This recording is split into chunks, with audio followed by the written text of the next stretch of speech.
Ja, en ik reed Flinwieken op mijn hinder door de bosken en toen zag ik daar een man met een enorme telescoop. En ik vroeg, waar zoeken jou naar? En het bleek dat hij raven aan het spotten weer.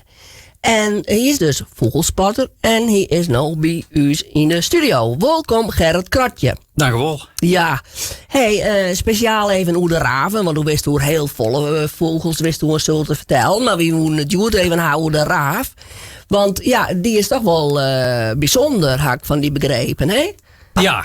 En wat is er bijzonder, jongen? Nou, de raaf is nog net zo heel erg lang in Friesland. Er zit nou iets van 8 peer in Friesland en dan haast in Nederland iets van 150 peer. Maar de raaf is ik voor het west uit Nederland. Vanaf, volgens mij weet nog een 44, zijn er helemaal geen raven meer in Nederland. En hoe koe dat dan? Nou, ze zijn vervolgen. Toch, daar is een soort bijgeloof rondom raven. Maar de deer en mensen die zeggen dan begraafplakken en lieken en kadavers van hun. En raven die pakken ik wel eens jonge hazen of misschien wel eens een lam. Of, dus mensen die hier wat een hekel aan raven.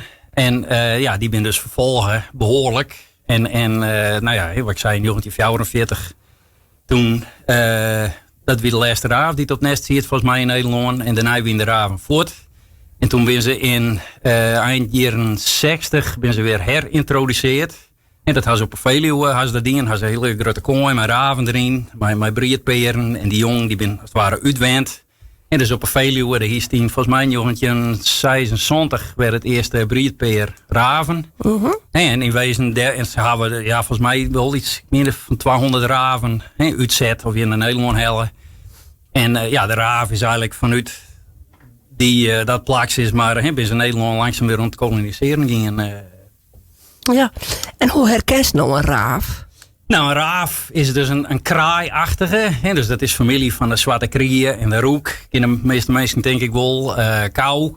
En de raaf is dus de grootste van het stel. En dat is echt een flinke grote vogel. Dus het is maar een beetje vergelijkbaar bij mij een moezebieter. Mijn buizerd. Ja. En dus ze zijn ongeveer van snavelpunt tot stutpunt. Ik denk iets van 60 tot bijna 70 centimeter. Ja. En ze hebben spanwijdte van ongeveer 1,20 meter. Dus het is als het een vleens just naast een buizerd, die ben lieke groot. Of eigenlijk is de raaf soms, qua spanwijdte nog een beetje groter nog. Dus het is echt een hele grote kraaiachtige. En ze hebben wat nog op een stuur. Ze hebben, als het vergelijkt met kraai, dan had wat heel erg opvalt onder de raaf, is ze hebben een vrij grote kop, wat langere nek. Een hele stevige snavel. Een hele diepe snavel. Op het eind dan rent die bobbensnavel wat naar beneden. Zit wat een haakje om. En ze hadden op een bobbensnavel nog een soort van verlengde, hierachtige fjern. Die rijdt ongeveer de helft van de bobbensnavel. En ze had onder de snavel had ik nog een soort verlengde keelveren. Die kunnen ze helemaal opzetten tot een soort van bol, een soort but. Nou, en dat ding, staat juist. En ze glonzen heel mooi. Het is, als dat beest, een raaf in goede conditie, die is gewoon helemaal mooi, heel blauw. Blauw glonzend van boven. Zeg maar. Ja, precies. En ze meid een speciaal geluid, had me verteld. Ja, ze meid als dat PGR had, dan is dat nooit weer. Dan, oh, sorry. Het is staat in de boekjes vaak. Het is zo'n heel rollend luid. En er staat in de boekjes vaak dus vrij leeg. Maar volgens mij is het behoorlijk heeg. En het klinkt heel fier. En raven die vleen ik vaak wat heger dan zwarte kraaien. En dat zijn raaf heeg vleent. En ze roppen ik vrij vaak. En dan draagt dat lood ik heel fier. En het is echt zo'n heeg.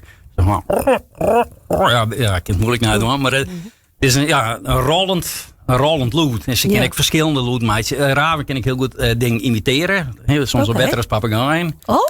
Ja. En raven ben ik hele slimme beest. Ja, dat zei je. Ze zijn heel intelligent. Ja, ze zijn ongeveer lieke intelligent als een ben van fjouwen. Ja. En hoe wist dat? Wat is dat u Nou, ze heeft echt massa's onderzoeken, proefjes die je maar raven. Ravenbroeken, wel hulpmiddelen bij het vinden van eten. Dus bijvoorbeeld stokjes om insecten ergens uit te peuteren. Dat stagneert dat alleen nog mensen hebben dat kunnen. Maar raven die kennen dat ook. Raven, ze zijn ook heel sociaal. Ze hebben bepaalde vriendschappen en oren En dan weer net mijn oren raven. En dan gaat de raven die dan weer in stoken. Ze kunnen elkaar troosten. Ze zijn echt, ja, heel soort proefjes die ik maar eten. Dat ze dus bij eten komen matten. En dat ze dan bijvoorbeeld een loekje op een loeken matten. En nog orenhandeling. En dan, het ben heel intelligente beest. Ja, hey, en wat eten raven al? Nou ja, ziet er dus kadavers. Ja. Dus ja, de beesten. Maar ik, ja, jonge hazen.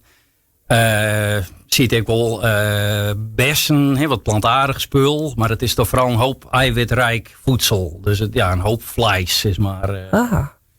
En was me ook verteld, dus, dat vond ik zo leuk om te horen. Want raven die bleven een hele leven binnen waren. Ja, ze zijn heel erg.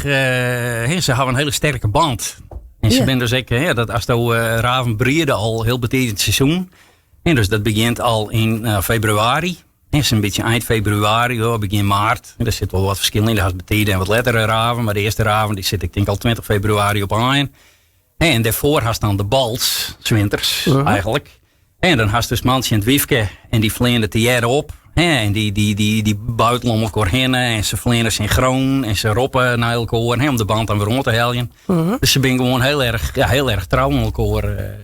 Ja, en bij hun nest niks speciaal? Of? Ze bouwen meestal het nest zit meestal vrij heeg. Het zit vaak in een redelijk stevige beam. Wel vaak in naaldbeam. Ja. En het zit wel heel meestal ongeveer 20, 30 meter hechten. Dus bijvoorbeeld dat stiermudden er net makkelijk bij kunnen voor orenbeesten. En ze zitten in best wel een soort in heespanningsmasten. Oh. Oké. Ja, dat is in wezen, daar zit zij goed heeg. Daar kist ik heel min bij als predator. Dus dat weer mooie veilige plakken. Ja. Ik zou nog één vraag stellen willen. Want er is een uitdrukking stelen als de raven. Waar komt dat bij? Nou ja, ze zijn wel heel, wat ik zei, ze zijn heel intelligent.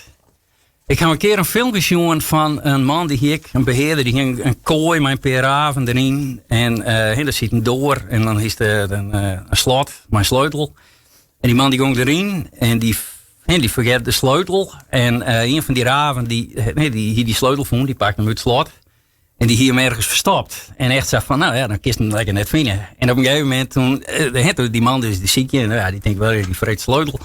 En op een gegeven moment die raaf die hier die sleutel weer. En die wie triomfantelijk in die kooi omvliegen. En zei van, sure, ik ga de sleutel. En dat was hem net voelen. Ja. Dus het ben gewoon heel intelligente beesten. En ze zullen wel eens wat jatten, denk ik. Ja, dat veske, die tekst precies waar je komt. Dat weet ik niet. Maar. Nee. Nou, Gerrit, tegen dank van die uitles Oedraaf hier in de studio.